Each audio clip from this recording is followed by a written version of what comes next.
بسم اللہ الرحمن الرحیم. تمام آئے ہوئے مہمان، تمام سٹیج پہ بیٹھے ہوئے جتنے ہمارے معززین ہیں، ان سب کو میرا سلام. میں کوشش کروں گی تھوڑا کم بولوں، کیونکہ جس طرح اسپیکر صاحب نے کہا، نہ مجھے علی محمد صاحب کی ماشاءاللہ جو فائری ایلیکوینس ہے وہ میرے میں ہے، نہ شہریار کا صبر ہے مجھ میں. اور جو ابھی علی محمد صاحب نے بات کی ہے، میں ریکارڈ کر کے اپنی والدہ کو دکھاؤں گی، جنہوں نے مجھے کل باقاعدہ بددعا تو نہیں دی، بٹ ذرا رک گئی، اس سے پیچھے کہتی تمہاری وجہ سے یہ گھر برباد ہوگا. وہ کیونکہ مجھے ایف آئی اے کا نوٹس آ گیا ہے ایک خاص آنٹی کی وجہ سے. سو میں کوشش کروں گی کہ ایک خاص دائرے کے اندر بات کروں، ورنہ باتیں تو بہت ہے کرنے کو. آج ہم جس لیے اکٹھے ہوئے ہیں وہ ہے تو ہم سب کا دین. ہم چاہے اہل سنہ ہو، اہل تشیع ہو، ہم جس بھی قسم کے کمزور مسلمان ہو، تگڑے مسلمان ہو، لیکن ہم اکٹھے ہوئے ہیں ایک مقصد کے لیے کہ ہماری آئیڈینٹی کیا ہے. ہم پٹھان بھی ہو سکتے ہیں، پنجابی بھی ہو سکتے ہیں، سندھی بھی ہو سکتے ہیں، لیکن خان صاحب ہمارے پرائم منسٹر تو تھے ہی اور ہیں بھی اور انشاءاللہ ہوں گے بھی، لیکن وہ ہمارے لیڈر اس لیے میں ان کو مانتی ہوں. حالانکہ یہ سب گواہ ہیں کہ میں ان سے بھی کافی لڑائیاں چڑھائیاں کرتی تھی، مجھے واٹس ایپ پہ بلاک کر دیتے تھے. وہ یہ تھا کہ ان میں ہمت تھی ایک مرد مومن کی، ان میں خوف اگر تھا وہ اپنے رب کا تھا. ہمارے پرائم منسٹر عمران خان، میں یہ نہیں کہتی کہ وہ نعوذ باللہ پیغمبر تھے یا غلطیوں سے پاک تھے، وہ ہماری طرح انسان تھے، لیکن جو ان میں ایک صفت ہے جو اللہ نے ان کو دی ہے، وہ صفت یہ ہے کہ وہ لڑتے ہیں اپنے رب کے لیے اور اب اس کے محبوب رسول اللہ علیہ السلام صلی اللہ علیہ وسلم کے لیے.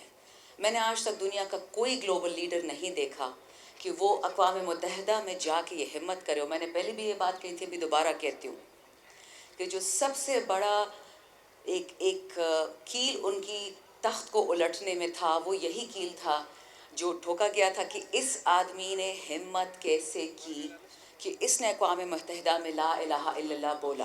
پاکستان کا مطلب کیا؟ لا الہ الا اللہ. آزادی کا مطلب کیا؟ لا الہ الا اللہ. تیرا میرا رشتہ کیا؟ لا الہ الا اللہ. مرد مسلم، مرد اسلام، عمران خان زندہ باد. زندہ باد.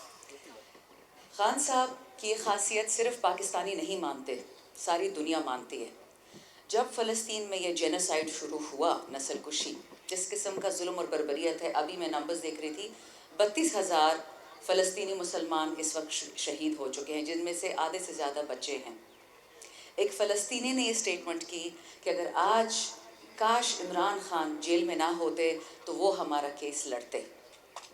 اور اس کی مینیفیسٹیشن میں آپ کو بتاؤں، میری والدہ بہت بیلیو کرتی ہے نظر لگنے میں. شاہد خان صاحب کو نظر ہی لگ گئی تھی 25 ستمبر 2019 میں، جب ترکی نے اور پاکستان نے نیو یارک میں ایک ایونٹ ہوسٹ کیا تھا. وہ پہلا ایونٹ تھا دنیا میں ہیٹ سپیچ اور اسلامی فوبیا کے خلاف، کیونکہ اس کی جو بدشکل مینیفیسٹیشنز ہیں اور میرے آپ کے جو غریب یا مالدار بھائی بہن ہیں یورپ میں، امریکہ میں، مشرقی، مطلب ساری دنیا میں، ان کو یہ عذاب برداشت کرنا پڑتا ہے. خاص کر 9/11 کے بعد ہماری بہنوں کے حجاب پھاڑے گئے، سکھ برادری کے لوگ جو دور دور سے مسلمان نہیں ہیں ان کو مارا گیا.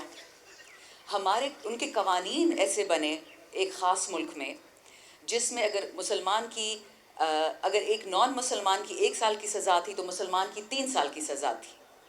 اگر کسی نے کسی کو مار دیا تو اگر مارنے والا مسلمان تھا تو وہ ٹیررسٹ تھا، لیکن اگر وہ نان مسلم تھا تو وہ مینٹلی ڈیرینج تھا، یا وہ ڈینجرس انڈیویجول تھا، یا مس گائیڈڈ تھا.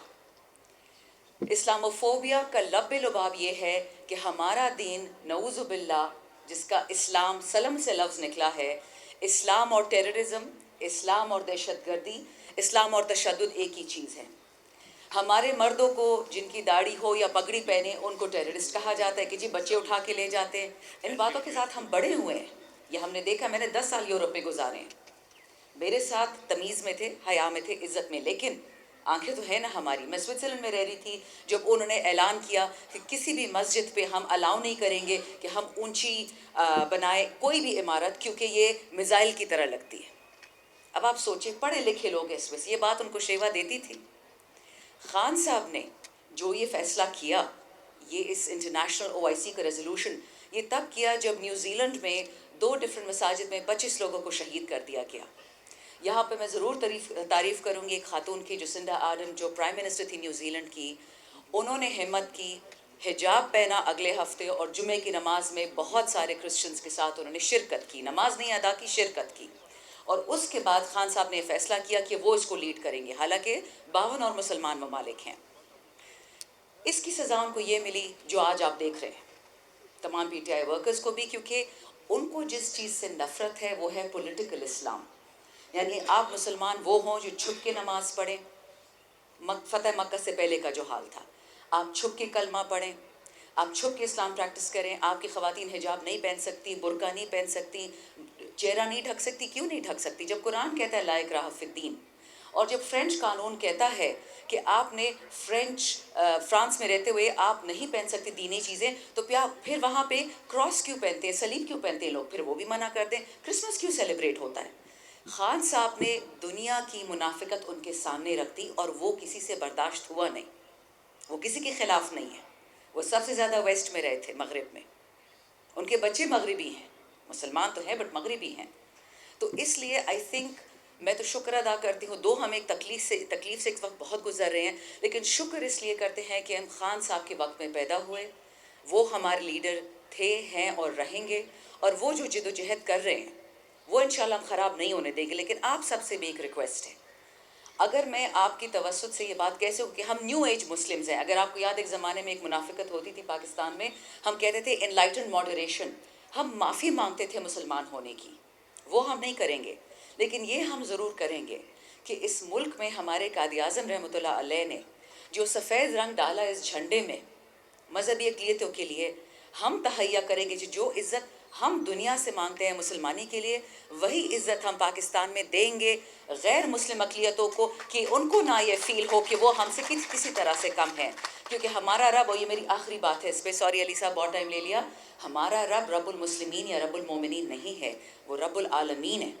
تو کیونکہ وہ رب العالمین ہے، ہم نے اس کی عزت کرنی ہے. ہمارے جو قرآن میں ہے، ہم نے اپنے بھائی بہنوں کو اپنے ساتھ لے کے چلنا ہے، اور انشاءاللہ ہم اس میں بھی کامیاب ہوں گے. وقت لگے گا لیکن ہمت نہیں ہارنی. اور یہ یاد رکھیں کہ جو لوگ راہ راست پہ ہوں گے وہ کبھی بھی نہیں خراب ہو سکتے. بہت شکریہ.